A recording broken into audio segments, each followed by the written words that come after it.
Kita ke kasus narkotika, Saudara. Direktorat Tindak Pidana Narkoba Bareskrim Polri menggerebek kampung narkoba di kawasan Gang Langgar, Samarinda, Kalimantan Timur. Dari hasil penyelidikan, kampung narkoba ini dijaga puluhan mata-mata berjuluk sniper yang bertugas sebagai pengawas lapangan.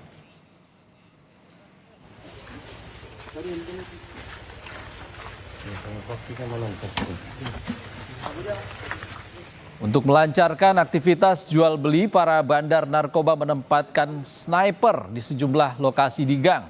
Sniper dibekali alat komunikasi untuk memantau situasi dan memberi peringatan jika ada aparat yang masuk. Bareskrim Polri juga menangkap seorang polisi aktif berpangkat Bribka yang diduga terlibat sebagai sniper bandar narkoba yang kerap membocorkan upaya penindakan polisi. Sebanyak 11 bandar narkoba ditangkap dalam operasi ini.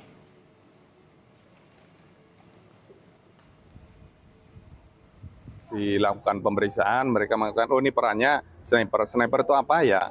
Mereka adalah orang-orang yang terlibat dalam kelompok tersebut, di kampung tersebut, yang dia bertugas untuk mengawasi siapa yang akan masuk ke situ, siapa saja yang masuk ke situ, kemudian difoto dan informasikan kepada orang-orang yang ada di dalam.